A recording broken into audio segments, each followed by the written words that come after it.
Pemirsa Hikmah Ramadan TVRI Sumatera Selatan yang dimuliakan oleh Allah, terima kasih Anda tetap masih bergabung bersama kami membahas tema tentang manfaat membaca Al-Quran Al-Karim. Narasumber kita Profesor Dr. Rizan Rusli. Nah, silakan tadi yang terpotong Prof dilanjutkan tentang manfaat yang terpotong tadi. Baik, tadi sudah 3 hal ya yang kita ungkapkan. Itu lebih kepada kejiwaan. Apakah membaca Al-Quran bisa manfaat untuk sisi jasmani? Nah, ini yang keempat.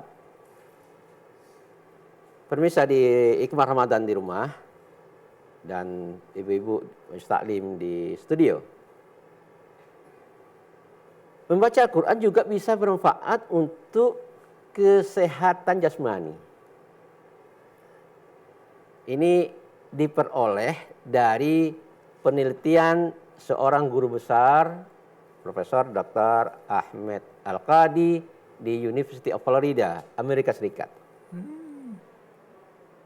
Dalam hasil penelitiannya, ia menyampaikan kepada kita semua bahwa dengan membaca Al-Quran itu bisa meredakan stres. Stres. Tapi ini kan lebih juga kepada rohani ya, stres, kejiwaan. Maka banyak Bapak Ibu, kita lihat orang stres, galau-galau, dia selalu banyak menghampiri masjid, baca Quran, insya Allah itu akan hilang stresnya. Kemudian hasil penelitiannya juga ia ungkapkan kepada kita bahwa dengan membaca Al-Quran itu bisa mengendalikan denyut nadi di jantung itu, denyut nadi. Bisa. Nah, mungkin Bapak Ibu, baik pemirsa di rumah, di berbagai rumah sakit, ketika seseorang sudah dalam masa sakaratul maut, atau seseorang jantungnya sudah mulai tidak normal, selalu diperdengarkan ayat Al-Quran. Dengan mendengar saja, itu sudah bisa menstabilkan denyut jantung. Ya, baru mendengarkan. Kita melihat seorang dalam kondisi koma, dalam kondisi tentu dia tidak bisa membaca karena dia sendiri tidak ingat dengan dirinya. Tetapi orang lain di sekitarnya yang membacakan Al-Quran terhadap dirinya itu bisa menstabilkan denyut jantung. Nah, ini menurut hasil penelitian dari Profesor Dr. Ahmed Al-Qadi tadi. Dan kemudian yang ketiga, hasil penelitiannya ialah orang yang membaca Al-Quran apalagi sering itu dipastikan ia memperkuat daya ingat serta mempertajam konsentrasi. Sejauh ini para ibu-ibu majelis taklim, Ustaz, tidak ada ulama yang di masa ketuaannya menjadi pikun. Tidak ada. Tetapi banyak orang-orang profesor di masa ketuanya menjadi pikun. Beda. Karena dalam diri ulama, dalam pikirannya itu Al-Quran. Tapi profesor mungkin kami boleh jadi suatu kami akan pikun.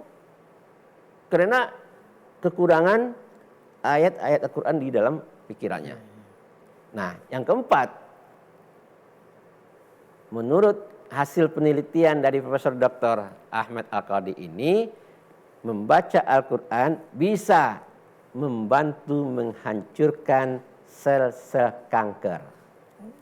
Nah, tentu ini di luar dugaan kita ya. Hasil penelitian ini, seorang profesor dia melakukan penelitian ya terhadap beberapa orang ya yang punya penyakit kanker, lalu disuruh mereka ini diminta kepada ini tentu yang muslim ya, membaca Al-Quran itu bisa membunuh dan menghancurkan sel-sel kanker yang dideritanya. Artinya apa? Dari yang kita ungkapkan ini bahwa Al-Quran tidak saja bisa mempengaruhi otak seseorang, tetapi ia juga bisa bermain mendamaikan jiwa seseorang.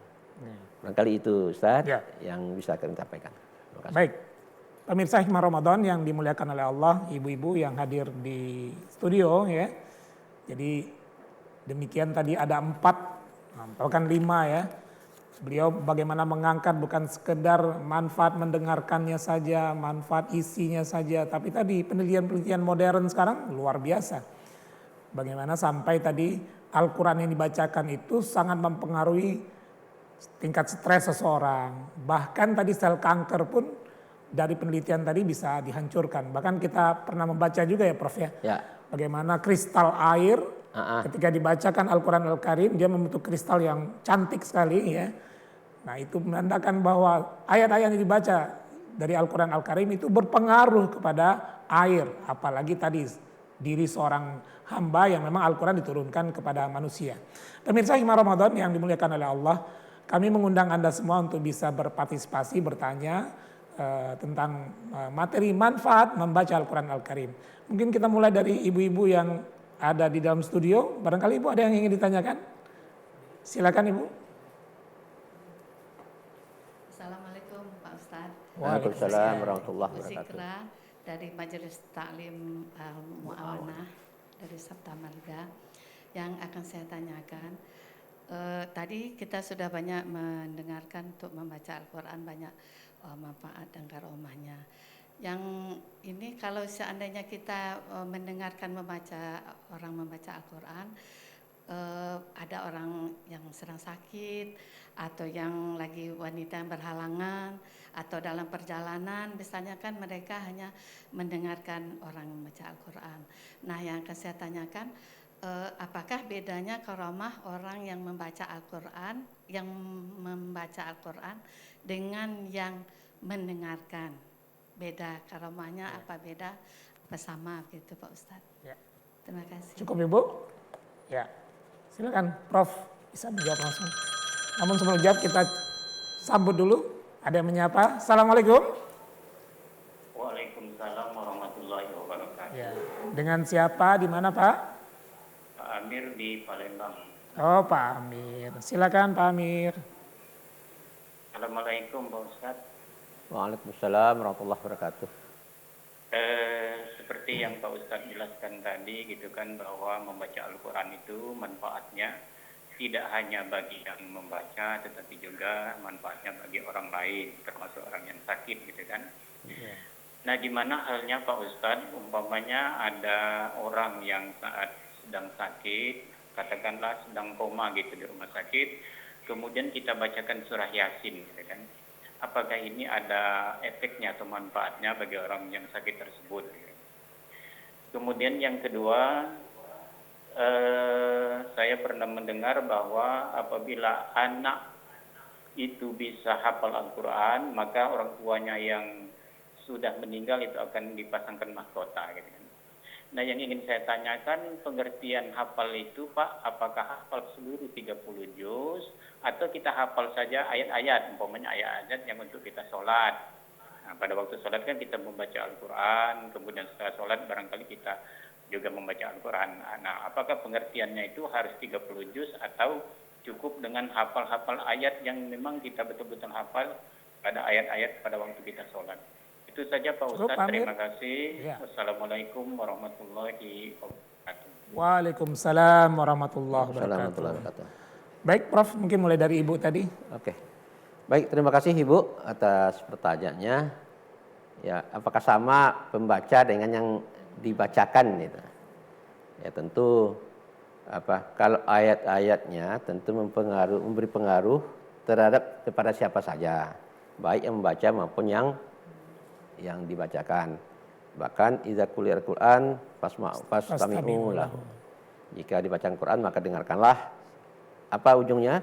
Untuk mendapatkan rahmat. Nah, jadi kalau kita rahmat mudah, dengar saja Al-Quran itu dapat rahmat. Rahmat bukan, jangan diartikan hanya jangan diartikan itu hanya terbatas, itu semua menyeluruh rahmatnya. Jadi kalau dibacakan apa bedanya? Tentu saja beda, ya. Si pembaca dengan yang mendengarkan tentu saja beda. Kalau di sisi pahala tentu ada sama, yang mendengar pahala dalam mendengar, pahala dalam membaca. Keduanya mendapat hal yang sama. Jadi menurut kami ini keduanya tidak ada perbedaan, tentu yang lebih bagus tentu bagaimana kita senantiasa selalu membaca, ya, selalu memberi makna-makna kepada yang orang-orang di sekitar kita. Ini pertama terhadap pertanyaan dari Ibu. Tadi. Kemudian pertanyaan dari Bapak Amir ya. di rumah, ya. Ini apakah baca surat Yasin itu apa efek Yasin bagi orang sakit? Ya. Saya pikir bukan saja surat Yasin, ya. Semuanya. Surat-surat yang kita limpahkan, yang kita anugerahkan, yang kita tawasulkan kepada si sakit itu semuanya akan bermanfaat. Bukan itu saja. Doa, ya, bagi ini kan doa silahul mukminin. Doa saja menjadi senjata bagi orang mukmin. Apalagi ayat atau surat. Ya. Tentu ini menjadi senjata bagi siapa saja. Ya. Nah, itu terkait dengan tentu efeknya pasti ada, baik dalam konteks penentraman si sakit, ya. Terkadang kadang begini juga Ustadz atau Bu pemirsa, kematian seseorang itu akan sesuai dengan apa yang ia kerjakan, kebiasaannya suatu hidup. Ya, ini kalau seorang itu, bahkan beberapa hari ini kita dengar berita-berita seseorang dalam berceramah, ya saat Pak Hasbi, tausiah, jatuh, hilang, meninggal dunia. Bahkan dalam sholat pun, ya saya dapat informasi beberapa hari lalu, itu dalam sholat membaca surat imami, membaca surat An-Nas, begitu ayat terakhir jatuh, meninggal dunia. Ya ini kebiasaan-kebiasaan. Ya, mudah-mudahan kita semuanya, baik pemirsa di radio, semua kita termasuk orang-orang yang husnul khotimah nanti insya Allah. Amin ya rabbal alamin. Kemudian ya hafalan Quran. Apakah makna hafalan jika seorang anak itu hafal Quran itu diberi mahkota orang tuanya nanti? Begini, ada hadis-hadis yang menjadi semacam pemberi support, ya. Ada hadis-hadis yang sebetulnya banyak hadis yang banyak tasjih, ya, sebagai penguat bagi seorang untuk berbuat, ya. Kalau dimaknakan secara letterlech dari hadis itu, tentu kita ingin menjadikan anak itu seorang yang hafiz, hafizah, ya, sehingga baru mendapatkan orang tuanya mahkota di surga.